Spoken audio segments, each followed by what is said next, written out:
ഈ ദുനിയാവിന്റെ തൊലിക്ക് മുകളില് 6 സമയങ്ങളിൽ സംസാരിക്കാൻ പാടില്ല, 6 സ്ഥലങ്ങളിൽ സംസാരിക്കാൻ പാടില്ല. ഏതെങ്കിലും ഒരു മനുഷ്യർ ഈ ദുനിയാവിന്റെ തൊലിക്ക് മുകളിൽ 6 സമയങ്ങളിൽ സംസാരിച്ചാൽ അവന്റെ 30 കൊല്ലത്തെ അമല് നഷ്ടപ്പെട്ടു പോകുമെന്നോ. അല്ലാഹുവേ പടച്ചവനെ, ജീവിതത്തിൽ ചെയ്ത 30 കൊല്ലത്തെ അമലുണ്ടല്ലോ, അത് നഷ്ടപ്പെട്ടു പോകുമെന്ന് അല്ലാഹുവിന്റെ പ്രവാചകം പഠിപ്പിക്കുമ്പോ സംസാരിക്കാൻ പാടില്ല. 6 സ്ഥലങ്ങളിൽ ഒരു സമയം എപ്പോഴെന്നറിയുവോ? അല്ലാഹുവിന്റെ പള്ളിയുടെ മിനാരത്തിൽ നിന്ന് ബാങ്ക് വിളിക്കുന്ന സമയമുണ്ടല്ലോ, ആ സമയത്ത് സംസാരിക്കല്ലേ, ആ സമയത്ത് നീ സംസാരിക്കല്ലേ. നിന്റെ 30 വർഷത്തെ അമല് നഷ്ടപ്പെട്ടു പോകുമെന്ന് സഹാബത്ത് പഠിപ്പിക്കുമ്പോ, എന്റെ പ്രിയമുള്ളവരെ, അല്ലാഹുവിന്റെ പ്രവാചകം പറയുകയാ, ആരെങ്കിലും അല്ലാഹുവിനോട് സ്വർഗം ചോദിച്ചാൽ ജന്നാത്തുൽ ഫിർദൗസ് എന്ന സ്വർഗം ചോദിക്കട്ടെ. പോകുകയാണെങ്കിൽ ഫിർദൗസ് എന്ന് പറയുന്ന സ്വർഗത്തിലേക്ക് കടന്നു പോകട്. അല്ലാഹുവിന്റെ പ്രവാചകനോട് അവിടുന്ന് സ്വഹാബത്ത് ചോദിക്കുന്നു, നബിയേ യാ റസൂലല്ലാഹ്, അല്ലാഹുവിന്റെ പ്രവാചകര്, ഈ ഫിർദൗസ് എന്ന് പറയുന്ന സ്വർഗമാർക്കുള്ളതാ നബിയേ? പടച്ച റബ്ബിന്റെ സ്വർഗത്തിലെ 100ാമത്തെ പദവിയായ ജന്നാത്തുൽ ഫിർദൗസ് എന്ന് പറയുന്ന ആ സ്വർഗമാർക്കുള്ളതാണ്? അതിലേക്ക് ആരാണ് കടന്നു പോകുന്നത്? ഒന്ന് പറഞ്ഞു തരുമോ എന്ന് പ്രവാചകരോട് തന്റെ അനുചരന്മാർ ചോദിക്കുമ്പോ അവിടെന്ന് പറഞ്ഞു, സഹാബാ, അവിടെ കിടക്കുന്നത് അല്ലാഹുവിന്റെ പ്രവാചകന്മാരോ. ആദം നബി മുതൽ അഷ്റഫുൽ ഖൽഖായ തങ്ങൾ വരെയുള്ള ലക്ഷക്കണക്കിന് അംബിയാ മുർസലീങ്ങൾ ഉണ്ടല്ലോ, അവര് കിടക്കുന്ന സ്വർഗമാണ് ഫിർദൗസ് എന്ന് പറയുന്ന സ്വർഗം. അതിനകത്ത് കിടക്കുന്ന 1ാമത്തെ വിഭാഗമാരാട്, 2ാമത്തെ വിഭാഗമാരെന്നറിയുവോ? സഹാബത്തെ, പടച്ച റബ്ബിന് വേണ്ടി പോരാടിയവരുണ്ടല്ലോ, പടച്ച റബ്ബിന്റെ ദീനിന് വേണ്ടി, അള്ളാന്റെ ദീനിന് വേണ്ടി പോരാടി വീര്യമൃത്യം വരിച്ച ശുഹദാക്കളുണ്ടല്ലോ, അവര് ഫിർദൗസിന്റെ അവകാശികളാണ്. സഹാബാ, ഫിർദൗസ് എന്ന് പറയുന്ന സ്വർഗത്തിന്റെ അവകാശികൾ അല്ലാഹുവിന്റെ പ്രവാചകനും ശുഹദാക്കളുമാണെന്ന് അവിടെ നിന്ന് പറഞ്ഞു കൊടുക്കുമ്പോ അവിടെ നിന്ന് സഹാബത്ത് ചോദിച്ചു, നബിയേ ഞങ്ങൾക്കൊന്നും ഭാഗ്യമില്ലേ നബിയേ, ഞങ്ങൾക്കൊന്നും അവസരമില്ലേ നബിയേ? ജന്നാത്തുൽ ഫിർദൗസ് എന്ന് പറയുന്ന പ്രവാചകന്മാരും ശുഹദാക്കളും കിടക്കുന്ന പടച്ച റബ്ബിന്റെ സ്വർഗത്തിലെ ഏറ്റവും ഉയർന്ന പദവി, ആ 100ാമത്തെ സ്വർഗത്തിൽ കിടക്കാ ഞങ്ങളെ കൊണ്ട് കഴിയില്ലേ നബിയേ? അവിടെ അല്ലാഹുവിന്റെ റസൂലിനോട് ചോദിക്കുമ്പോ അവിടെ പറഞ്ഞു, സഹാബാ, ഫിർദൗസ് എന്ന് പറയുന്ന സ്വർഗത്തിൽ കടക്കാൻ ആഗ്രഹമുണ്ടോ? അല്ലാഹുവിന്റെ അനുഗ്രഹങ്ങൾ കൊണ്ട് നിറച്ച സ്വർഗത്തിലെ 100ാമത്തെ പദവിയായ ഫിർദൗസ് എന്ന് പറയുന്ന സ്വർഗത്തിലെ പ്രവാചകന്മാരും ശുഹദാക്കളും കിടക്കുന്ന സ്വർഗത്തില് ആ പ്രവാചകന്മാരുടെ കൂടെ നടക്കാൻ ആഗ്രഹമുണ്ടോ? അല്ലാഹുവിന്റെ റസൂൽ പറയുകയാ, ആ ഫിർദൗസിന് ചില അവകാശികളുണ്ടെന്ന് അഷ്റഫുൽ ഖൽഖ് നബി മുഹമ്മദ് മുസ്തഫ,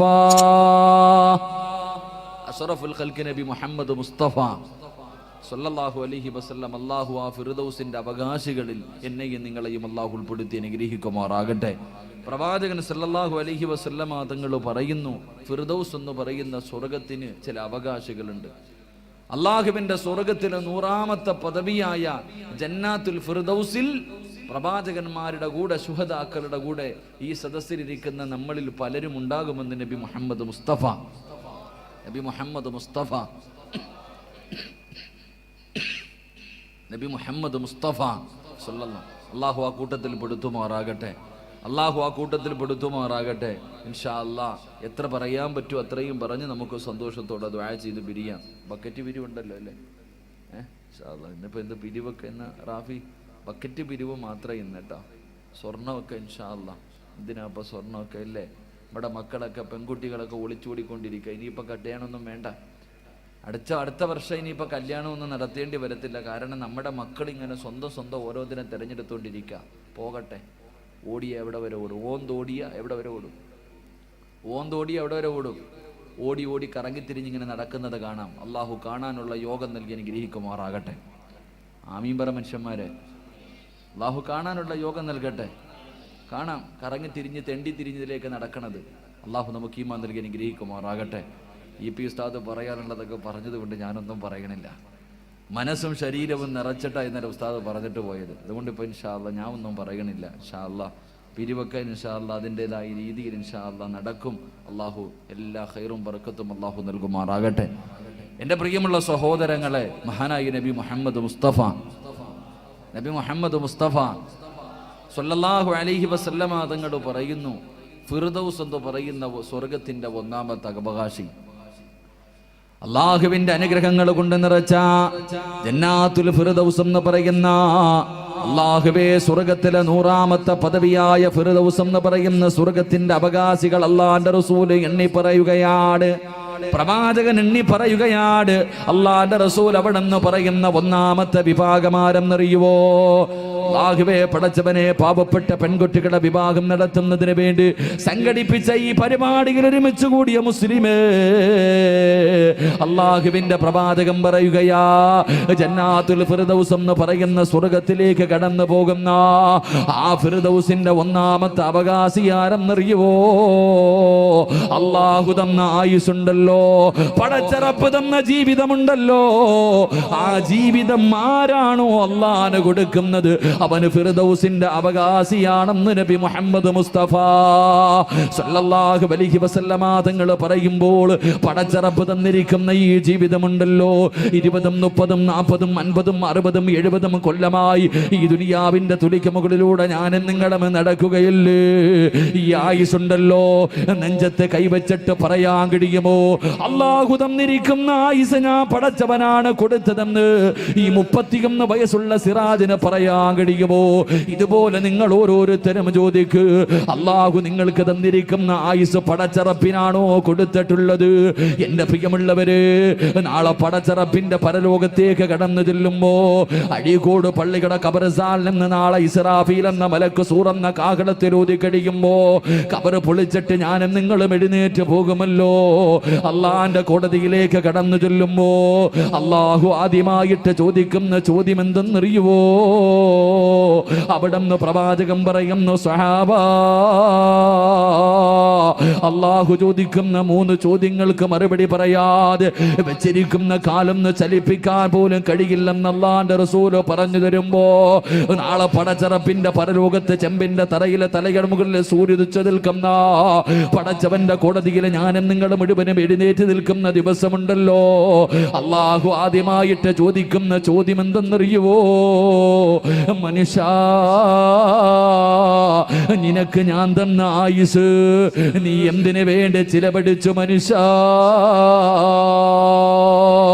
നിനക്ക് ഞാൻ തന്ന ജീവിതമുണ്ടല്ലോ, ഞാൻ നിനക്ക് തന്ന ആയുസുണ്ടല്ലോ, ആ ആയുസ് എന്തിനാണ് ചിലവഴിച്ചത് എന്ന ചോദ്യത്തിന് മറുപടി പറയാതെ ഏത് കൊലകൊമ്പനാകട്ടെ, എത്ര വലിയ പവറുള്ളവനാകട്ടെ, കഴിവുള്ളവരാകട്ടെ, അവന് വെച്ചിരിക്കുന്ന കാലം നനക്കാ കഴിയില്ലെന്ന് ആദരവായ പ്രവാചകൻ നബി മുഹമ്മദ് മുസ്തഫ സല്ലല്ലാഹു അലൈഹി വസല്ലമ തങ്ങൾ പറഞ്ഞു തരുമ്പോ, എന്റെ പ്രിയമുള്ളവരെ, സമയത്തിന്റെ വില നമുക്കറിയില്ലല്ലോ. അല്ലാഹു തന്ന ആയുസിന്റെ സമയങ്ങളെ നിസാരമായി തള്ളിക്കളയുന്നവരാ. എത്രയെത്രയോ മണിക്കൂറുകള് ഞാനും നിങ്ങളും നിസാരമായി തള്ളിക്കളയുന്നവരാണ്. ആ സമയത്തിന്റെ വില നമുക്കിന്ന് തിരിയില്ല, ആ സമയത്തിന്റെ വില നമുക്കിന്ന് മനസ്സിലാകില്ല. എപ്പോഴാണ് മനസ്സിലാകുന്നതെന്നറിയുമോ? പാഴാക്കി കളഞ്ഞ ഓരോ സെക്കൻഡിനെ കുറിച്ച് നെഞ്ചു പൊട്ടിക്കെട്ട് കരയുന്ന ഒരു രംഗം വരാറുണ്ട്. ഒരു നിമിഷത്തിന് വേണ്ടി യാചിക്കുന്ന ഒരു സമയം വരാറുണ്ട്. എപ്പോഴെന്നറിയുമോ? മലക്കുൽ മൗത്ത് അസ്റായീൽ അലൈഹിസ്സലാമിനെ വിളിച്ചു കൊണ്ടുപോകുന്നതിന് കടന്നു വരുന്ന അവസരമുണ്ടല്ലോ. അല്ലാഹുവിന്റെ ഖുർആൻ പറയുകയാ, ലൗലാ അഖർതനീ ഇലാ അജലിൻ ഖരീബ് റഖീബ് മലക്കുൽ മൗത്ത് എന്ന മലക്കിനെ നിന്റെ കണ്ണിന്റെ മുന്നിൽ കാണുന്ന രംഗമുണ്ടല്ലോ. പൊന്നുമോനെ പൊന്നുമോനെ, ഈ ജീവിതത്തിന്റെ അവസാനം നിന്നെ വിളിച്ചു കൊണ്ടുപോകാൻ മലക്കുൽ മൗത്ത് കടന്നു വരുന്ന സമയത്ത് കടന്ന് യാചിക്കുന്നു, അല്ലാ അസ്റായീലേ, ഒരു സെക്കൻഡ് അസ്റായീൽ, ഒരു നിമിഷം കൂടെ അസ്റായീൽ. ആ സമയത്താണ് പാഴാക്കി കളഞ്ഞോ, ഞാനും നിങ്ങളും പാഴാക്കി കളഞ്ഞോ. ഓരോ സെക്കൻഡിന്റെയും വില മനസ്സിലാകുന്നത് അപ്പോഴാണ്. മലക്കുൽ മൗത്ത് പറയുന്ന മറുപടി എന്തെന്നറിയുവോ? വലയു അഖിറല്ലാഹു നഫ്സൻ ഇദാ ജാ അജലുഹാ വല്ലാഹു ഖബീറുൻ ബിമാ തഅമലൂൻ. ഒരുപാട് സമയം നിനക്ക് പടച്ചറപ്പ് തന്നല്ലോ, ഒരുപാട് സമയം തന്നായിരുന്നല്ലോ, പാഴാക്കി കളഞ്ഞില്ലേടാ, പാഴാക്കി കളഞ്ഞില്ലേടാ. ഇനി നിനക്ക് അവസരമില്ലെന്ന് പറയുന്ന ഒരു രംഗം വരാനുണ്ടെന്ന് അല്ലാഹുവിന്റെ ഖുർആനാ പറഞ്ഞത്. നാളെ പടച്ചറപ്പേ പിന്നെ സമയത്തിനും അവസരം ചോദിക്കുന്ന ഒരു സമയം കൂടെയുണ്ട്. 3 കഷ്ടം വെള്ളത്തുടിയിൽ പൊതിഞ്ഞ നാട്ടുകാരെ മുഴുവനും പള്ളിയിൽ കൊണ്ടുവന്ന് നിസ്കരിച്ച് 6 അടി മണ്ണിനകത്ത് നിന്നെ കുടിച്ചിട്ടിട്ട് പിരിഞ്ഞു പോവുകയാണ്. നാളെ പടച്ചറപ്പിന്റെ പരലോകത്തേക്ക് കടന്നു വരുമ്പോ അള്ളാഹുവിന്റെ കോടതിയില് ചെമ്പിന്റെ തറയിൽ വസ്ത്രം ധരിക്കാതെ ഞാനും നിങ്ങളും ഇങ്ങനെ നിൽക്കുമ്പോ നരകത്തിന്റെ കാവൽക്കാരനായ മാലിക്കെന്ന മലക്കുണ്ടല്ലോ, നരകത്തിന്റെ കാവൽക്കാരനായ മാലിക്കെന്ന് ചെവി കേൾക്കാത്ത കണ്ണ് കാണാത്ത ആ മലക്കിങ്ങനെ കരഞ്ഞു വിളിച്ചുകൊണ്ട് പടച്ചറപ്പിന്റെ നരകത്തെ വലിച്ചു കൊണ്ടുവരികയാ. അള്ളാന്റെ ഖുർആൻ തന്നെ പറയുന്നുണ്ട്, വഇദാ റഅതഹും മിൻ മകാനിൻ ബഈദ് സമിഉ ലഹാ തഗയ്യുളൻ വസഫീറാ. അല്ലാഹുവിന്റെ പരിശുദ്ധമായ ഖുർആനാ പറഞ്ഞത്.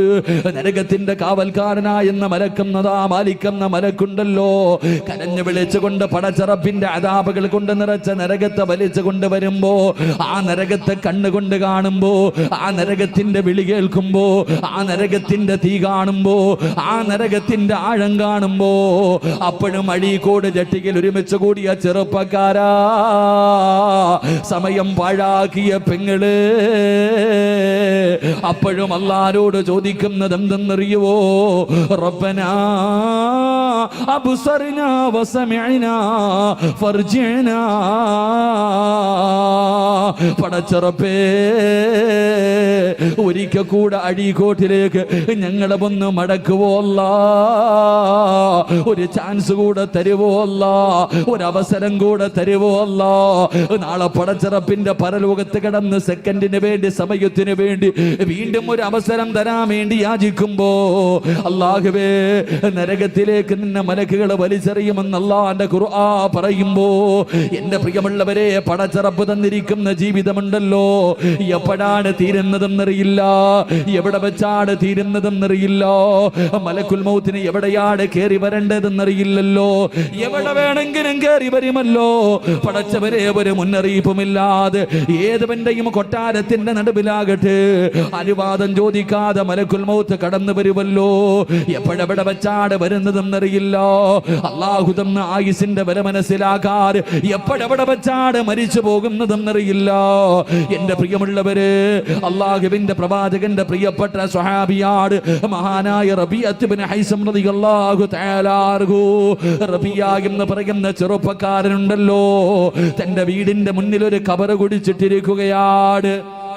തന്റെ വീടിന്റെ മുന്നിൽ ഒരു കബർ കുടിച്ചിട്ടിരിക്കുകയാ. രാവിലെ ഉറക്കത്തിൽ നിന്ന് എഴുന്നേറ്റാ കബറിനകത്ത് ഇറങ്ങിക്കിടന്ന് കരയുകയാ. കബറിനകത്ത് കിടന്ന് കരഞ്ഞിട്ടേ വെളിയിലേക്ക് പോകാറുള്ളൂ.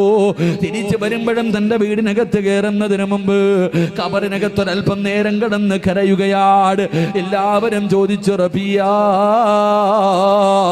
എന്തിനാണ് വീടിന്റെ മുന്നിൽ കബർ കുടിച്ചിട്ടിട്ട് ഇതിനകത്ത് കിടന്ന് കരയുന്നത് ഏതെന്ന് ചോദിക്കുമ്പോ അവിടെന്ന് പറഞ്ഞു, ജനങ്ങളെ, ഞാൻ പോയി കിടക്കേണ്ട സ്ഥലമാണല്ലോ, എന്റെ വാപ്പ വരില്ലല്ലോ, എന്റെ ഉമ്മ വരില്ലല്ലോ, എന്റെ ഭാര്യ വരില്ലല്ലോ, എന്റെ മക്കള് വരില്ലല്ലോ, എന്റെ കൂടപ്പിറപ്പ് വരില്ലല്ലോ, ഞാൻ ഇഷ്ടപ്പെട്ട ഒരാളും എന്റെ കൂടെ വരില്ലല്ലോ, ഞാൻ ഒറ്റയ്ക്ക് പോയി കിടക്കേണ്ടതാണല്ലോ, അതുകൊണ്ട് തയ്യാറെടുക്കുകയാണെന്ന് അവിടെ നിന്ന് പറഞ്ഞു എന്ന് ചരിത്രം പഠിപ്പിക്കുമ്പോ, എന്റെ പ്രിയമുള്ള ചെറുപ്പക്കാരാ, അല്ലാഹു തന്നിരിക്കുന്ന ആയുസ് സുഖിക്കാനുള്ളതല്ലടാ, ആസ്വദിക്കാനുള്ളതല്ലടാ, അടിച്ചു പൊളിക്കാനുള്ളതല്ലടാ, നിനക്ക് തോന്നുന്നത് ചെയ്യാനുള്ളതല്ല, നിനക്ക് തോന്നുന്നത് പോലെ നടക്കാനുള്ളതല്ല. എന്റെ പ്രിയപ്പെട്ട പെങ്ങള്, അല്ലാഹു തന്ന ആയുസ് ബലപ്പെട്ടതാ മോള്, അത് നിനക്ക് ചവിട്ടി തേക്കാനുള്ളതല്ല പെങ്ങള്. എന്റെ പ്രിയപ്പെട്ട സഹോദരങ്ങളോട് പറയുകയാ, പടച്ചറപ്പ് തന്നിരിക്കുന്ന ജീവിതം നിന്റെ വാപ്പയ്ക്കുള്ളതല്ല, ഉമ്മയ്ക്കുള്ളതല്ല, നിന്റെ ഭാര്യയ്ക്കുള്ളതല്ല, നിന്റെ മക്കൾക്കുള്ളതല്ല, നിനക്ക് തോന്നുന്നത് പോലെ ആസ്വദിക്കാനുള്ളതല്ല. എന്റെ പ്രിയമുള്ളവരെ, അത് പടച്ചറപ്പിന് കൊടുക്കാനുള്ളതാ. മഹാനായ അസ്റഫുൽ ഖൽഖ് നബി മുഹമ്മദ് മുസ്തഫ സല്ലല്ലാഹു അലൈഹി വസല്ലമ തങ്ങള് അല്ലാഹുവിന്റെ പ്രവാചകന്റെ മുന്നിലേക്ക് സഅദ് എന്ന് പറയുന്ന ഒരു ചെറുപ്പക്കാരെ കരഞ്ഞുകൊണ്ട് കടന്നു വരികയാ. കറുത്തിരുണ്ടിരിക്കുന്ന, പടച്ചവനെ വല്ലാത്ത കറുപ്പ, മുടിയെല്ലാ ചുരുണ്ടിരിക്കുന്ന, ആര് കണ്ടാലും പടച്ചവരെ വന്ന് മുഖം താഴ്ത്തുന്ന സൗന്ദര്യമില്ലാത്ത സഅദ് എന്ന് പറയുന്ന ചെറുപ്പക്കാർ അല്ലാഹുവിന്റെ പ്രവാചകന്റെ മുന്നിലേക്ക് കടന്നു വന്നിട്ട് അവിടെ നിന്ന് ചോദിക്കുന്നു, നബിയേ, യാ റസൂലല്ലാഹ്, അല്ലാഹുവിന്റെ റസൂലേ, സ്വർഗത്തിലേക്ക് കടന്നു പോകണമെങ്കിൽ നിറമൊരു തടസ്സമാകുവോ നബിയേ? അല്ലാഹുവിന്റെ റസൂൽ പറഞ്ഞു, ഒരിക്കലുമില്ല. പടച്ചറപ്പിന്റെ സ്വർഗത്തിലേക്ക് കടന്നു പോകാൻ നിറമൊരു തടസ്സമില്ല എന്ന് അല്ലാഹുവിന്റെ റസൂൽ പറയുമ്പോ, പ്രവാചകനെ സഅദ് എന്ന് പറയുന്ന ചെറുപ്പക്കാരനോട് അവിടെ നിന്ന് ചോദിച്ചു, സഅദ്, അങ്ങനെ ചോദിക്കാനുള്ള കാരണമെന്താ? അങ്ങനെ ചോദിക്കാനുള്ള കാരണമെന്താ? സഅദ് എന്ന് പറയുന്ന ചെറുപ്പക്കാരൻ പറയുന്നു, യാ റസൂലല്ലാഹ്, വിവാഹം കഴിക്കണമെന്ന് എനിക്ക് വല്ലാത്ത മോഹമാ നബിയേ, വിവാഹം കഴിക്കണമെന്ന് വല്ലാത്ത ആഗ്രഹമുണ്ട്. ആരുടെ വീടിന്റെ മുന്നിൽ ചെന്ന് പെണ്ണ് ചോദിച്ചാൽ എനിക്കാരും വിവാഹം കഴിച്ചു തരുന്നില്ല നബിയേ, അവരെന്നെ ആട്ടിയിറക്കുകയാ, അവരെന്നെ പരിഹസിക്കുകയാ, ഒരു മനുഷ്യനും തന്റെ പൊന്നമകളെ എനിക്ക് വിവാഹം കഴിച്ചു തരുന്നില്ല. സഅദ് എന്ന് പറയുന്ന ചെറുപ്പക്കാരന് അല്ലാഹുവിന്റെ പ്രവാചകരോട് പൊട്ടിക്കരഞ്ഞുകൊണ്ട് അവിടെ നിന്ന് പറയുമ്പോ, അല്ലാഹുവിന്റെ റസൂൽ അവിടെ നിന്ന് ചോദിച്ചു, സഅദേ, നിനക്കെന്തേ അവരെ വിവാഹം കഴിച്ചു തരാത്തത്? എനിക്ക് സൗന്ദര്യമില്ലല്ലോ നബിയേ, എനിക്ക് കറുപ്പാണല്ലോ നബിയേ, എന്നെ കാണാൻ അഴകില്ലല്ലോ നബിയേ, എനിക്ക് സമ്പത്തില്ലല്ലോ നബിയേ, ഞാനൊരു പാവപ്പെട്ടവനാണല്ലോ നബിയേ, ഇതെല്ലാം അല്ലാഹു തന്നതല്ലേ, അതുകൊണ്ട് ആരും എനിക്ക് വിവാഹം കഴിച്ചു തരുന്നില്ല എന്ന് പറയുമ്പോ അല്ലാഹുവിന്റെ റസൂൽ ചോദിച്ചു, സഅദേ, നിനക്ക് വിവാഹം കഴിക്കടോ? നിനക്ക് വിവാഹം കഴിക്കടോ? നഅം യാ റസൂലല്ലാഹ്, എനിക്ക് വിവാഹം കഴിക്കാൻ ആഗ്രഹമുണ്ടെന്ന് പറയുമ്പോ അല്ലാഹുവിന്റെ പ്രവാചകന് സഅദ് എന്ന് പറയുന്ന ചെറുപ്പക്കാരന് അടുത്ത് വിളിച്ചിട്ട് പറഞ്ഞു, സഅദേ, ഈ നാട്ടിലെ ഏറ്റവും വലിയ പണക്കാരനുണ്ടല്ലോ, ആ നാട്ടിലെ ഏറ്റവും വലിയ പണക്കാരനാട് അംർ ഇബ്നു വഹബ് എന്ന് പറയുന്ന ഒരു മനുഷ്യനുണ്ട്, ആ നാട്ടിലെ ഏറ്റവും വലിയ കോടീശ്വരനാട്, അദ്ദേഹത്തിനൊരു സുന്ദരിയായ പൊന്നുമോളുണ്ട്. അല്ലാഹുവിന്റെ റസൂൽ പറഞ്ഞു, സഅദേ, ആ വീടിന്റെ മുന്നിൽ ചെന്നിട്ട് പെണ്ണ് ചോദിക്കു സഅദ്. സഅദ് എന്ന് പറയുന്ന ചെറുപ്പക്കാരൻ ചോദിച്ചു, യാ റസൂലല്ലാഹ്, പാവപ്പെട്ടവനല്ലേ നബിയേ, ഒരു നേരത്തെ അന്നത്തിന് പോലും വകയില്ലാത്തവനല്ലേ നബിയേ, കാണാൻ അഴകില്ലാത്തവനല്ലേ നബിയേ, ആ കൊട്ടാരത്തിന്റെ മുന്നിൽ ചെന്ന് പെണ്ണ് ചോദിച്ചാ എനിക്ക് വിവാഹം കഴിച്ചു തരുവോ? എനിക്ക് എനിക്ക് വിവാഹം കഴിച്ചു തരുമോ? അള്ളാന്റെ റസൂൽ പറഞ്ഞു, ഞാനാ പറയുന്നത്. പോയി ചോദിക്കാ പറയുകയാണ്. സഅദ് എന്ന് പറയുന്ന ചെറുപ്പക്കാർ അള്ളാഹുവേ വിവാഹ ജീവിതം സ്വപ്നം കണ്ടു കഴിയുന്ന ചെറുപ്പക്കാരനാണ്. അള്ളാഹുവിന്റെ പ്രവാചകന് പറഞ്ഞു വിടുമ്പോ അംർ ഇബ്നു വഹബ് എന്ന് പറയുന്ന ഏറ്റവും വലിയ കോടീശ്വരന്റെ വീടിന്റെ മുന്നിൽ ചെന്നിട്ട് അവിടെ നിന്ന് സലാ പറയുകയാണ്. ആ കോടീശ്വരനായ മനുഷ്യൻ വീടിന്റെ വെളിയിലേക്ക് ഇറങ്ങി വന്നു. കോലം കാണുമ്പോ അപ്പോഴേ മുഖം ചൊളിയുന്നുണ്ട്. സഅദ് പറഞ്ഞു, നിങ്ങളുടെ പൊന്നുമോടെ എനിക്ക് വിവാഹം കഴിച്ചു തരുവോ? നിങ്ങളുടെ പൊന്നുമോടെ എനിക്ക് വിവാഹം കഴിച്ചു തരുവോ? കേൾക്കേണ്ട താമസം ആ മനുഷ്യന് വല്ലാത്ത കോപമുണ്ടാവുകയാണ്. അവിടെ നിന്ന് ദേഷ്യമുണ്ടാവുകയാണ്. ഇല്ലടാ, ഇറങ്ങി പോകടാ എന്ന് പറയുമ്പോ സഅദ് എന്ന് പറയുന്ന ചെറുപ്പക്കാരൻ പറഞ്ഞു, അള്ളാന്റെ റസൂലാ പറഞ്ഞത്, അള്ളാന്റെ റസൂലാ പറഞ്ഞത്. അവിടെ അംർ ഇബ്നു വഹബ് എന്ന് പറയുന്ന മനുഷ്യൻ ആട്ടിയോടിക്കുകയാണ്. സഅദ് എന്ന് പറയുന്ന ചെറുപ്പക്കാരൻ വേദനിക്കുന്ന മനസ്സോടെ തന്റെ വീടിന്റെ വെളിയിലേക്ക് ഇറങ്ങി നടക്കുകയാണ്. ആ സമയമുണ്ടല്ലോ, ആ കോടീശ്വരന്റെ കാണാനഴകുള്ള യുവത്വത്തിന്റെ നടുവിലൂടെ നടന്നു പോകുന്ന ആ നാട്ടിലെ ഏറ്റവും വലിയ സുന്ദരിയായ പെണ്ണുണ്ടല്ലോ, അവിടെ നിന്ന് വാപ്പയുടെ കയ്യിൽ പിടിച്ചിട്ട് പറഞ്ഞു, വാപ്പാ, ആ ചെറുപ്പക്കാരെ എന്തിനാണ് തിരിച്ചു പറഞ്ഞു വിട്ടത്? അവന് സൗന്ദര്യമില്ലെങ്കിലും അവന് പണമില്ലെങ്കിലും വാപ്പാ, എനിക്ക് ആ ചെറുപ്പക്കാരനെ ഇഷ്ടപ്പെട്ടു വാപ്പാ, എനിക്ക് ആ ചെറുപ്പക്കാരനെ മതി. അള്ളാന്റെ റസൂലാ പറഞ്ഞു വിട്ടത്, അള്ളാന്റെ റസൂലാ പറഞ്ഞു വിട്ടത്. പറഞ്ഞു വിടണമെങ്കിൽ എന്തെങ്കിലും ഒരു കാരണമുണ്ടല്ലോ. ആ മനുഷ്യന്റെ മനസ്സ് വേദനിപ്പിച്ച് ഇവിടെ നിറക്കി വിട്ടല്ലോ. പോവാപ്പാ, ആ ചെറുപ്പക്കാരന്റെ കയ്യിൽ പിടിച്ചിട്ട് എന്നെ വിവാഹം കഴിച്ചു കൊടുക്കാൻ സമ്മതമാണെന്ന് പറവാപ്പാ. സഅദ് എന്ന് പറയുന്ന ചെറുപ്പക്കാരൻ വേദനിക്കുന്ന മനസ്സോടെ ഇറങ്ങി പോകുമ്പോ അംർ ഇബ്നു വഹബ് എന്ന് പറയുന്ന കൊട്ടാരത്തിൽ കഴിയുന്ന മനുഷ്യനുണ്ടല്ലോ, ഇലാ ഹളറത്തി റസൂലില്ലാഹ്, അല്ലാഹുവിന്റെ പ്രവാചകന്റെ മുന്നിലേക്ക് ഓടുകയാണ്. ഓടിച്ചെന്നിട്ട് പറഞ്ഞു, നബിയേ, കള്ളം പറയുകയാണെന്ന് എനിക്ക് തോന്നി നബിയേ. അങ്ങ് പറഞ്ഞു വിട്ടതാണെങ്കിൽ എന്റെ പൊന്നുമോളെ വിവാഹം കഴിച്ചു കൊടുക്കാൻ എനിക്ക് സമ്മതമാണ്.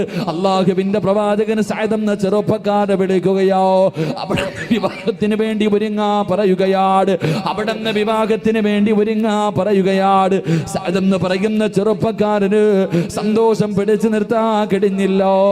എത്ര കൊല്ലത്തെ മോഹമോ, എത്ര കളിയാക്കലും പരിഹാസവും കേട്ടതാണ്. അല്ലാഹുവേ, ഇതുപോലെ ഒരു സുന്ദരിയായ പെണ്ണിനെ എനിക്ക് കിട്ടിയല്ലോ. സഅദ് എന്ന് പറയുന്ന ചെറുപ്പക്കാരൻ സന്തോഷത്തോടെ ഇരിക്കുമ്പോ അള്ളാന്റെ റസൂൽ അടുത്ത് വിളിച്ചിട്ട് പറഞ്ഞു, സഅദ്, വിവാഹത്തിന് വേണ്ടി തയ്യാറെടുക്ക്. യാ റസൂലല്ലാഹ്, എന്റെ കയ്യിലൊന്നുമില്ല നബിയേ, എന്റെ കയ്യിലൊന്നുമില്ല നബിയേ. അല്ലാഹുവിന്റെ പ്രവാചകൻ അവിടെ നിന്ന് പറയുകയാണ്, മഹാനായ സയ്യിദുനാ ഉമർ ഇബ്നുൽ ഖത്താബ്, മഹാനായ സയ്യിദുനാ ഉസ്മാൻ ഇബ്നു അഫ്ഫാൻ റളിയല്ലാഹു തആല അൻഹു, അലി ഇബ്നു അബീ താലിബ് റളിയല്ലാഹു തആല അൻഹു, അബ്ദുറഹ്മാൻ ഇബ്നു ഔഫ് റളിയല്ലാഹു തആല അൻഹു, മൂന്ന് സഹാബികളുടെ വീട്ടിലേക്ക് പറഞ്ഞു വിടുകയാണ്. 200 ദിർഹം വെച്ച് വാങ്ങിക്കൊണ്ടുവരാൻ സഅദ് എന്ന് പറയുന്ന ചെറുപ്പക്കാരന് 3 സഹാബത്തിന്റെ വീടിന്റെ മുന്നിൽ ചെന്നു. അവിടെ 200 ദിർഹം വെച്ച് വാങ്ങിക്കൊണ്ട് അല്ലാഹുവിന്റെ റസൂലിന്റെ മുന്നിലേക്ക് കടന്നു വരികയാ. പ്രവാചകൻ ആ സമ്പത്ത് മുഴുവനും ആ ചെറുപ്പക്കാരന്റെ കയ്യിൽ കൊടുത്തിട്ട് പറഞ്ഞു, സഅദ്, നാളെ നിന്റെ വിവാഹമാ സഅദ്, അതുകൊണ്ട് പട്ടണത്തിലേക്ക് കടന്നു ചെന്നിട്ട് മഹർ വാങ്ങ് സഅദ്, പുതുവസ്ത്രം വാങ്ങ് സദസ്, നിന്റെ പ്രിയപ്പെട്ട ഭാര്യയ്ക്ക് കൊടുക്കാൻ, അതാ ആ പെണ്ണിന് കൊടുക്കാനുള്ള വസ്ത്രം വാങ്ങ് സഅദ് എന്ന് പറഞ്ഞുകൊണ്ട് സഅദ് എന്ന ചെറുപ്പക്കാരന് അല്ലാഹുവിന്റെ പ്രവാചകന് കമ്പോളത്തിലേക്ക് യാത്രയാക്കുകയാണ്. വളരെ സന്തോഷത്തോട് സഅദ് എന്ന് പറയുന്ന ചെറുപ്പക്കാരൻ കമ്പോളത്തിലേക്ക് കടന്നു വന്നിട്ട് നാളെ വിവാഹമാ, ധരിക്കാനുള്ള പുതുവസ്ത്രം ഇങ്ങനെ തിരയുകയാണ്. തന്റെ പുതുവസ്ത്രങ്ങള്, ഇഷ്ടപ്പെട്ട വസ്ത്രങ്ങൾ എടുത്തിട്ട് സഅദ് എന്ന് പറയുന്ന ചെറുപ്പക്കാരൻ ഇങ്ങനെ നോക്കിക്കൊണ്ടിരിക്കുമ്പോ ആരോ വിളിച്ചു പറയുകയാ, ഇസ്ലാമിനെതിരെ ശത്രുക്കൾ കടന്നു വന്നിരിക്കുകയാണ്. ഇസ്ലാമിനെതിരെ യുദ്ധത്തിന് വേണ്ടി അതാ ശത്രുക്കൾ കടന്നു വന്നിരിക്കും. എല്ലാവരും യുദ്ധത്തിന് തയ്യാറെടുക്കട്. ആരോ വിളിച്ചു പറയുന്നത് സഅദ് എന്ന് പറയുന്ന ചെറുപ്പക്കാരന്റെ ചെവിയിൽ കേൾക്കുകയാണ്. പുതുവസ്ത്രമുണ്ടല്ലോ, വാങ്ങിയ പുതുവസ്ത്രമുണ്ടല്ലോ, നാളെ കല്യാണത്തിന് ധരിക്കാനുള്ള വസ്ത്രമുണ്ടല്ലോ, ആ വാങ്ങിയ വസ്ത്രമെടുത്തിട്ട് തിരിച്ചങ്ങോട്ട് കൊടുക്കുകയാണ്. അവിടെ നിന്ന് ചിന്തിച്ചു, അല്ലാ, വിവാഹമാണോ വേണ്ടത്? വിവാഹ ജീവിതമാണോ വേണ്ടത്? അല്ലാഹുവേ, നാളെ വിവാഹ പന്തലിലേക്കാണോ കടന്നു പോകേണ്ടത്? അതോ പടച്ച റബ്ബിന്റെ സ്വർഗമാണോ വേണ്ടത്? സഅദ് എന്ന് പറയുന്ന ചെറുപ്പക്കാർ വാങ്ങിയ വസ്ത്രം തിരിച്ചു കൊടുത്തിട്ട് ആ പൈസ കൊണ്ടുപോയി ഒരു കുതിരയെ വാങ്ങുകയാ, ഒരു വാട് വാങ്ങുകയാ, ഒരു പടയങ്കി വാങ്ങുകയാ, എന്നിട്ടൊരു തലപ്പാവ് വാങ്ങുകയാ. എന്റെ പ്രിയമുള്ളവരെ, യുദ്ധത്തിന് വേണ്ടി സാധനങ്ങൾ മുഴുവനും വാങ്ങുകയാണ്. എന്നിട്ട് തന്റെ മുഖം മുഴുവനും 2 കണ്ണൊഴികെ ബാക്കിയെല്ലാം മറക്കുകയാണ്. തന്റെ 2 കണ്ണൊഴികെ ബാക്കി എല്ലാ ഭാഗവും ഇങ്ങനെ അതാ തലപ്പാവ് കൊണ്ട് മറക്കുകയാണ്. എന്നിട്ട് അല്ലാ, കുതിരയുടെ മുകളിൽ കയറിയിട്ട് ശത്രുവിന്റെ നടുക്കിലേക്ക് പാഞ്ഞിറങ്ങുകയോ. അല്ലാഹുവേ, പടച്ചവരെ, യുദ്ധക്കളത്തിലേക്ക് പാഞ്ഞിറങ്ങുകയാണ്. എന്നിട്ട് ശത്രുക്കളെ മുഴുവനും വെട്ടി നശിപ്പിക്കുകയാ. എല്ലാ സ്വഹാബത്തും നോക്കുമ്പോ ഒരു ചെറുപ്പക്കാരൻ ആരാണെന്നറിയുന്നില്ല. മുഖം മുഴുവനും മറച്ചു വെച്ചിട്ട് യുദ്ധത്തിന്റെ രണാങ്കണത്തിലെ സ്വഹാബത്തുകൾക്കിടയിൽ ശത്രുക്കളെ മുഴുവനും തകർത്ത് തരിപ്പണമാക്കുകയാണ്. ആരോ പറഞ്ഞത് മലക്കാണ്, മനുഷ്യനല്ല. പടച്ചവനെ, അതുപോലെ രീതിയിലുള്ള യുദ്ധമാണ്. ശത്രുക്കളുടെ ഇടയിലേക്ക് ഒറ്റയ്ക്ക് പാഞ്ഞു കയറുകയാ. എന്റെ പ്രിയമുള്ളവരെ, യുദ്ധം കഴിഞ്ഞിട്ട് സഹാബത്ത് നടക്കുകയാ. ആരാട് പടച്ചവര്? മുഖം മറച്ചിട്ട് വന്ന ചെറുപ്പക്കാരനാരാ? എല്ലാ ജനങ്ങളും ചെന്ന് നോക്കുമ്പോ സുബ്ഹാനല്ലാഹ്, മുഖത്തിട്ടിരിക്കുന്ന മുഖത്തുണിയതാ, മുഖത്ത് പൊതിഞ്ഞിരിക്കുന്ന തലപ്പാവെടുത്ത് മാറ്റുമ്പോ ആരെന്നറിയുമോ? മഹാനായ സഅദ് റളിയല്ലാഹു തആല അൻഹു. സഅദ് എന്ന് പറയുന്ന ചെറുപ്പക്കാരനാണ്. അല്ലാഹുവിന്റെ പ്രവാചകന്റെ മുന്നിലേക്ക് കൊണ്ടുചെന്നു, അല്ലാഹുവിന്റെ റസൂലിന്റെ മുന്നിലേക്ക് കൊണ്ടുചെന്നു. പ്രവാചകൻ അവിടെ നിന്ന് ചോദിച്ചു, സഅദ്, നാളെ നിന്റെ കല്യാണമായിരുന്നല്ലോ സഅദ്, നാളെ നിന്റെ കല്യാണമായിരുന്നല്ലോ, എന്തിനാ നീ യുദ്ധക്കളത്തിൽ വന്നത്? നിന്റെ ഒരുപാട് കൊല്ലത്തെ അഭിലാഷമായിരുന്നല്ലോ, നിന്റെ ആഗ്രഹമായിരുന്നല്ലോ, നിന്നെയും കാത്തൊരു സുന്ദരിയായ പെണ്ണ് കാത്തിരിക്കുന്നല്ലോ സഅദ്, എന്തിനാണ് നീ ഇങ്ങനെ ചെയ്തതെന്ന് ചോദിക്കുമ്പോ, എന്തിനാണ് മുഖം മറച്ചതെന്ന് ചോദിക്കുമ്പോ അവിടെ നിന്ന് പറയുന്നു, യാ റസൂലല്ലാഹ്, എന്റെ മുഖം കണ്ട അങ്ങ് തിരിച്ച് പറഞ്ഞു വിടുമെന്ന് എനിക്കറിയാ നബിയേ. അവസാനം അല്ലാഹുവിന്റെ പ്രവാചകന്റെ മടിയില്, അല്ലാഹുവിന്റെ റസൂലിന്റെ മടിത്തട്ടില് സഅദ് എന്ന് പറയുന്ന ചെറുപ്പക്കാരൻ കിടക്കുകയാണ്. അവിടെ നിന്ന് മരണത്തോട് മല്ലടിക്കുമ്പോ അല്ലാഹുവിന്റെ റസൂല് ചോദിച്ചു, എന്തിനായിരുന്നു സഅദ്? അവിടെ നിന്ന് പറഞ്ഞു, യാ റസൂലല്ലാഹ്, നാളെ പടച്ച റബ്ബിന്റെ പരലോകത്തേക്ക് കടന്നു ചെല്ലുമ്പോ ഞാൻ തന്ന ആയുസ് നീ എന്തിന് ചിലവഴിച്ചു എന്ന് ചോദിക്കുമ്പോ പറയാനൊരു മറുപടി വേണ്ടേ നബിയേ? പറയാനൊരു മറുപടി വേണ്ടേ? സഅദ് എന്ന് പറയുന്ന ചെറുപ്പക്കാരൻ, സഅദ് എന്ന് പറയുന്ന ചെറുപ്പക്കാരന് അല്ലാഹുവിന്റെ റസൂലിനോട് പറഞ്ഞ മറുപടി, യാ റസൂലല്ലാഹ്, ഞാൻ തന്ന ആയുസ് എന്തിനു വേണ്ടി ചിലവഴിച്ചു എന്ന് നാളെ പടച്ചറപ്പ് ചോദിക്കുമ്പോ പറയാനൊരു മറുപടി വേണ്ടി. അവസാനം അല്ലാഹുവിന്റെ പ്രവാചകന്റെ മടിത്തട്ടിൽ കടന്നവിടെന്ന് ഷഹീദാവുകയോ, അവിടെന്ന് വഫാത്താവുകയോ. അവസാനം ജനാസ ഖബറിലേക്ക് വെക്കാ പോകുമ്പോ അല്ലാഹ് റസൂല് ചിരിക്കുകയാ, അവിടത്തെ മുഖം തിരിക്കുകയാണ്. അല്ലാഹുവിന്റെ പ്രവാചകനോട് സഹാബത്ത് ചോദിച്ചു, യാ റസൂലല്ലാഹ്, മയ്യത്തിന്റെ മുന്നിൽ നിന്ന് ചിരിക്കാറില്ലല്ലോ, അങ്ങ് ആദ്യമായിട്ട് ചിരിക്കുന്നത് കണ്ടല്ലോ, എന്തിനാണ് മുഖം തിരിച്ചത്? മുഖം തിരിക്കുന്നതും കണ്ടല്ലോ. അല്ലാഹുവിന്റെ റസൂല് അവിടുന്ന് പറഞ്ഞു, സഹാബാ,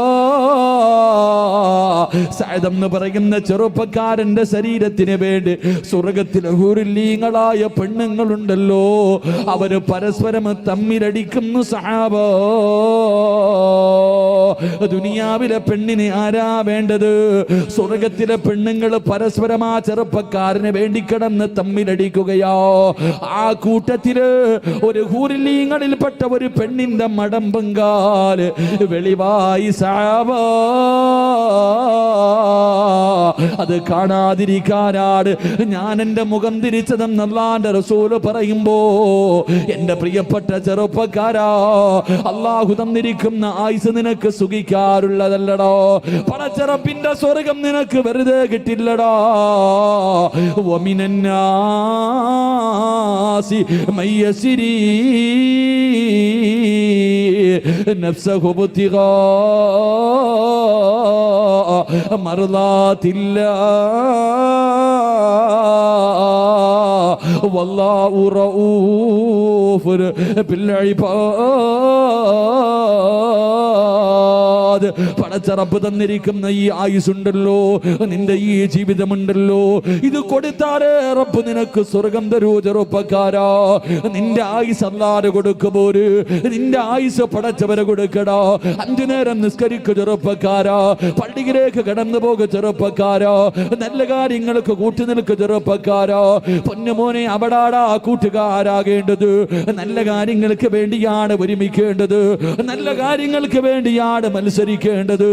ആവശ്യമില്ലാത്ത കാര്യങ്ങൾക്ക് മത്സരിക്കാൻ പാടില്ല. യഥാർത്ഥത്തിൽ കൂട്ടുകാരാരെന്നറിയുമോ? യഥാർത്ഥത്തിൽ കൂട്ടുകാരാരെന്നറിയുമോ?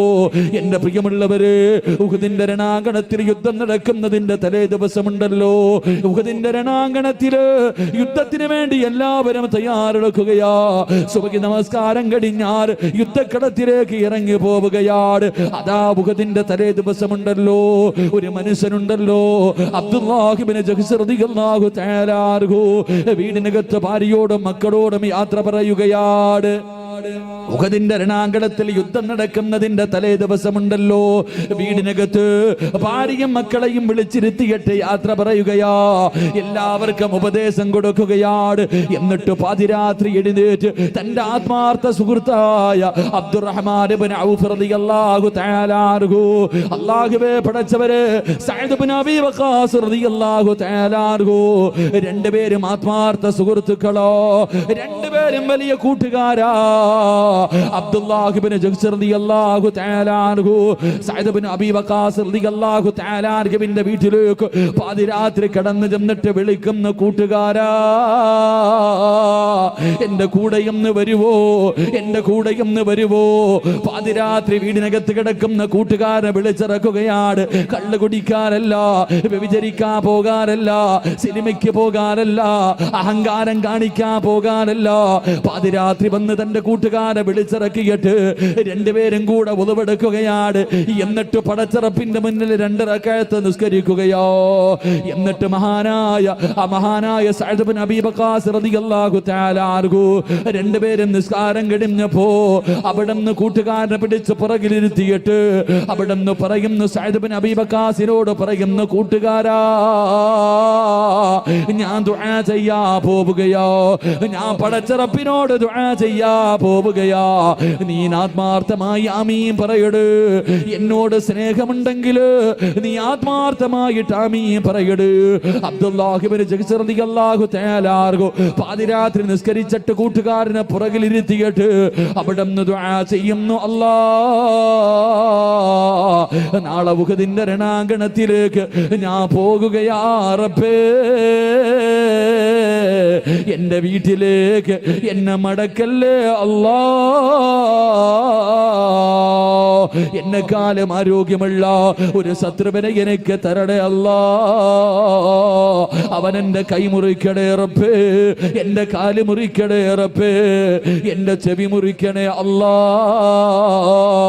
അബ്ദുല്ലാഹ് ഇബ്നു ജഹ്ശ് റളിയല്ലാഹു തആല അൻഹു നിസ്കാരപ്പായിരുന്ന് പാതിരാത്രി പടച്ചിറപ്പിനോട് ദുആ ചെയ്യുമ്പോ തന്റെ ആത്മാർത്ഥ സുഹൃത്തിന് ആമീൻ പറയാ കഴിയുന്നില്ലോ. അവിടെ ഇരുന്ന് കരയുകയോ, അവിടെ ഇരുന്ന് കരയുകയോ. ആ സമയത്ത് പറയുന്ന കൂട്ടുകാരാ, ഒന്ന് ആമീൻ പറയുവോ? അള്ളാന്റെ മുന്നിൽ പോകുമ്പോ കൊണ്ടുപോകാൻ എന്തെങ്കിലും വേണ്ട, സ്വർഗത്തിൽ കടക്കാൻ എന്തെങ്കിലും ഒന്ന് വേണ്ട. അതുകൊണ്ട് അല്ലാ, എന്റെ കൈ രണ്ടും വെട്ടിമുറിക്കണേ അല്ലാ. കൂട്ടുകാരൻ പറയുന്നു ആമീൻ. എന്റെ കാല് മുറിക്കണേ അല്ലാ, ആമീൻ. എന്റെ ചെവി മുറിക്കണേ അല്ലാ, ആമീൻ. എന്റെ വീട്ടിലേക്ക് മടക്കല്ലേ അല്ലാ. അവിടെ നിന്ന് ദുആ ചെയ്യുകയോ, കൂട്ടുകാരൻ ആമീൻ പറയുകയോ, കെട്ടിപ്പിരിച്ച് മുസാഫഹത്ത് ചെയ്ത് പിരിയുകയാണ്. പിറ്റേ ദിവസം ഉഹദിന്റെ രണാകണത്തിൽ യുദ്ധം കിടന്നു. സഅദ് ഇബ്നു അബീ വഖാസ് റളിയല്ലാഹു തആല അൻഹു ഓടുകയാണ്. പടച്ചവരെ, യുദ്ധക്കളത്തിൽ ശഹീദായി കിടക്കുന്നു. സഹാബത്തിന്റെ ഇടയിലൂടെ ഓടുകയാ. എന്തിനാ ഓടുന്നതെന്നറിയുവോ? ഇന്നലെ രാത്രി വിളിച്ചിരുത്തിയിട്ട് ദുആ ചെയ്ത കൂട്ടുകാരനെ കാണാൻ ഓടി ചെല്ലുമ്പോ സക്രാത്തിന്റെ അവസ്ഥയിൽ കിടക്കുകയോ. കൈ രണ്ടും മുറിച്ച് മാറ്റിയിട്ടുണ്ട്, കാല് മുറിച്ച് മാറ്റിയിട്ടുണ്ട്, ചെവി മുറിച്ച് മാറ്റിയിട്ടുണ്ട്, ശരീരം മുഴുവനും വെട്ടി കീറിയിട്ടിരിക്കുകയോ. സക്രാത്തിന്റെ അവസ്ഥയിൽ കിടക്കുമ്പോ അവിടെ നിന്ന് പറഞ്ഞു, കൂട്ടുകാരാ, നീ സാക്ഷിയാ. നാളെ പടച്ചിറപ്പിന്റെ പരലോകത്ത് കടന്നു വരുമ്പോൾ, അല്ലാഹുവിന്റെ മുന്നിലേക്ക് കടന്നു വരുമ്പോ നീ എനിക്ക് സാക്ഷി നിൽക്കട്, നീ എനിക്ക് സാക്ഷി നിൽക്കട്. അവിടെ നിന്ന് പറഞ്ഞു കൊടുത്തു എന്ന് ചരിത്രം പഠിപ്പിക്കുമ്പോ, എന്റെ പ്രിയമുള്ള ചെറുപ്പക്കാരാ, അഫഹസിബതും അന്നമാ ഖലഖനാകും അബസോ. അല്ലാഹു നിന്നെ സൃഷ്ടിച്ചിരിക്കുന്നത് വെറുതെയല്ലടാ. അല്ലാഹു തന്നെ ചോദിക്കുന്നു, പെണ്ണ്, നിന്നെ ഞാൻ സൃഷ്ടിച്ചിരിക്കുന്നത് വെറുതെയാണെന്ന് നിനക്ക് തോന്നുന്നുണ്ടോ? ഇല്ല പെങ്ങളെ, നിന്റെ ആയുസ് അല്ലാഹുള്ളതാ. നിനക്ക് സുഖിക്കാനും ആസ്വദിക്കാനും അഹങ്കാരം കാണിക്കാനും ഉള്ളതല്ലോ. അതുകൊണ്ട് നാളെ പ്രവാചകന്മാര് കിടക്കുന്ന പടച്ചറപ്പിന്റെ സ്വർഗത്തിലെ 100ാമത്തെ പദവിയായ ജന്നാത്തുൽ ഫിർദൗസ് എന്ന് പറയുന്ന സ്വർഗത്തില് പ്രവാചകന്മാരുടെ ചാരത്ത് നിനക്ക് ഒരുമിച്ച് കൂടടോ. അല്ലാഹുവിന്റെ റസൂൽ അവിടെ നിന്ന് പറയുന്നു, സഹാബാ, അല്ലാഹു തന്ന ആയുസുണ്ടല്ലോ, അതാരാണോ പടച്ചുറപ്പിന് കൊടുക്കുന്നത് അവന് ഫിർദൗസിന്റെ അവകാശിയാണെന്ന് നബി മുഹമ്മദ് മുസ്തഫ. നബി മുഹമ്മദ് മുസ്തഫ സല്ലല്ലാഹു അലൈഹി വസല്ലം അല്ലാഹു ഭാഗ്യം നൽകി അനുഗ്രഹിക്കുമാറാകട്ടെ. അതുകൊണ്ട് എൻ്റെ പ്രിയമുള്ള സഹോദരങ്ങളോട്, പടച്ചുറപ്പ് തന്നിരിക്കുന്ന ഈ ആയുസ് നമുക്കുള്ളതല്ല. നമുക്കിഷ്ടപ്പെടുന്ന രീതിയിൽ നമുക്ക് തോന്നുന്നതൊക്കെ കാണിച്ച് തിന്നു കുടിച്ച് സുഖിച്ച് നടക്കാനുള്ളതല്ല. ഈ ആയുസ് അല്ലാഹുവിനുള്ളതാ. നിന്റെ ആയുസ് നീ റബ്ബിന് കൊടുത്ത നിനക്ക് ഫിർദൗസ് എന്ന സ്വർഗം അല്ലാഹു പകരം തരുമെന്ന് നബി മുഹമ്മദ് മുസ്തഫ. നബി മുഹമ്മദ് മുസ്തഫ സല്ലല്ലാഹു അലൈഹി വസല്ലം അല്ലാഹു ഭാഗ്യം നൽകി അനുഗ്രഹിക്കുമാറാകട്ടെ. അല്ലാഹു ഭാഗ്യം നൽകി അനുഗ്രഹിക്കുമാറാകട്ടെ. രണ്ടാമത്തെ അവകാശി ഞാൻ വിശദീകരിക്കുന്നില്ല. രണ്ടാമത്തെ അവകാശി ഫിർദൗസ് എന്ന് പറയുന്ന രണ്ടാമത്തെ അവകാശി, ഫിർദൗസ് എന്ന് പറയുന്ന സ്വർഗത്തിന്റെ രണ്ടാമത്തെ അവകാശി അള്ളാഹുവിന്റെ പ്രവാചകന് സല്ലല്ലാഹു അലൈഹി വസല്ലമ തങ്ങളുടെ സുന്നത്ത് മുറുകെ പിടിക്കുന്നവന് ഫിർദൗസ് എന്ന സ്വർഗത്തിന്റെ അവകാശിയാണെന്ന് നബി മുഹമ്മദ് മുസ്തഫ.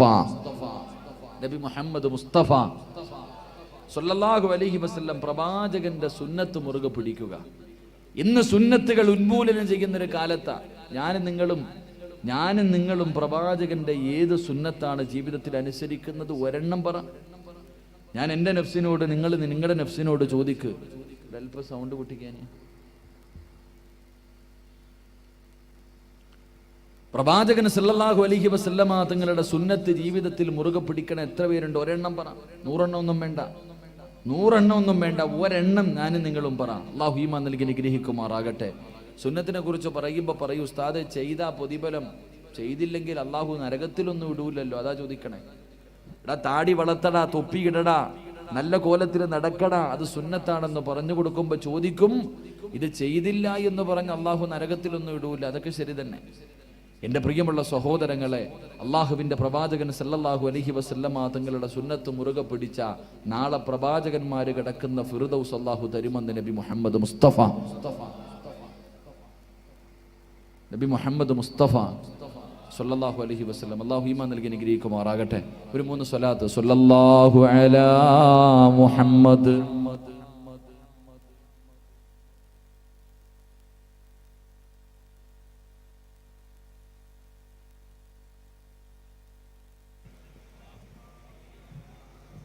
അല്ലാഹുമ്മ സ്വല്ലി അലാ മുഹമ്മദ് യാ റബ്ബി സ്വല്ലി അലൈഹി വസല്ലിം. അല്ലാഹു സുന്നത്ത് മുറുകെ പിടിക്കാൻ ഭാഗ്യം നൽകുമാറാകട്ടെ. ഇന്നത്തെ ഈ ദിവസം മുതൽ, ഇന്നത്തെ ഈ രാത്രി മുതൽ പ്രവാചകന്റെ ഒരു സുന്നത്തെങ്കിലും ജീവിതത്തിൽ മുറുകെ പിടിക്കാമെന്ന് നിയ്യത്ത് ചെയ്. അല്ലാഹു ഭാഗ്യം നൽകുമാറാകട്ടെ. ഏത് വേണമെന്ന് നിങ്ങൾ തീരുമാനിക്കുക, ഏത് സുന്നത്ത് ചെയ്യണമെന്ന് നിങ്ങൾ തീരുമാനിക്കുക. ഒരെണ്ണം ഇൻഷാ അല്ലാ ഇന്ന് മുതൽ ചെയ്യാൻ തീരുമാനിക്കുക. അല്ലാഹു ഭാഗ്യം നൽകുമാറാകട്ടെ. അല്ലാഹു ഭാഗ്യം നൽകുമാറാകട്ടെ. ഇൻഷാ അല്ലാ ചെയ്തൂടെ ഏത് സുന്നത്തെയും. എല്ലാവർക്കും അഭിപ്രായ വ്യത്യാസമില്ലാത്തൊരു സുന്നത്ത് പറയാം. എന്ത് നല്ല കാര്യം ചെയ്യാൻ തുടങ്ങുമ്പോഴും ബിസ്മി പറഞ്ഞുകൊണ്ട് തുടങ്ങൽ സുന്നത്താണെന്ന് നബി മുഹമ്മദ് മുസ്തഫ